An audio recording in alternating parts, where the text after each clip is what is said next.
Mr. Secretary General, I'm here today to fight for humanity. I'm here today to fight for justice for the Palestinian people. I'm here today to call for an end to the violence and for immediate ceasefire to save the lives of innocent people, including women and children. The safety and well-being of mankind is always our number one priority. I'm sure that each one of us are touched when confronted with images of a 2-month-old baby injured and pulled away from the rubble as her family lay dead. The only question we should ask ourselves is, how much longer shall we let these atrocities continue? All of us know that this conflict is asymmetric by nature between Israel, the oppressor, the occupying power, and the Palestinian, the occupied, who are continuously being oppressed. Occupation is the core issue. The international community owes the Palestinian people a long overdue independent state of Palestine, living side by side in equal footing with all of us. This continued occupation and aggression by Israel does not only warrant condemnation, but it is also a grave violation of international law that demands our actions.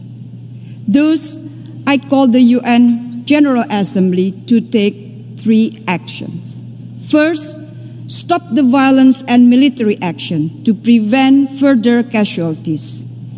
At the same time, the General Assembly should demand for an immediate, durable, and fully respected ceasefire. All avenues must be exhausted to de-escalate the situation urgently, as we also support continued and relentless effort by the Secretary General. Furthermore, we must be able to prevent future recurrence of the atrocities. In this regard, the General Assembly should call for the establishment of an international presence in Al-Quds to monitor and to ensure the safety of the Palestinian people in the occupied territories and to protect the status of Al-Haram Al-Sharif compound, the holy place for 3 religions.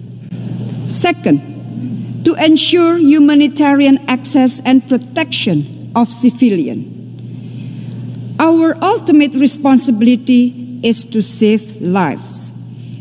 And every minute we spend here deliberating could mean another Palestinian life lost. I call the General Assembly, together with UN agencies and other actors, to step up efforts in providing humanitarian assistance to the affected Palestinian people. It must urge Israel to open and allow access for the delivery of humanitarian aid, including to Gaza, which has been under siege for more than 13 years. Third, pursue a credible multilateral negotiation. Credible negotiation is very important to advance a just and comprehensive peace based on 2-state solution in line with internationally agreed parameters. The General Assembly has moral and political responsibility to ensure that peace negotiations take place. We must put a stop to the systematic efforts by the occupying power that may leave nothing left to be negotiated. We must not allow the Palestinians to have no other choice but to accept injustice for the rest of their life. Therefore, we have to stop this injustice now. We have to continue our support to Palestinians to get their independence and justice. Mr. President, in recent days, during the COVID-19 pandemic, we witnessed the erosion of trust in multilateral institutions. Today, we hold this meeting with one main purpose: to ensure that justice prevails for the Palestinians. This meeting will be seen as a litmus test for multilateralism. We must remain committed and stand united in our efforts against all illegal acts of Israel toward ending the occupation in Palestine. We have to act now together.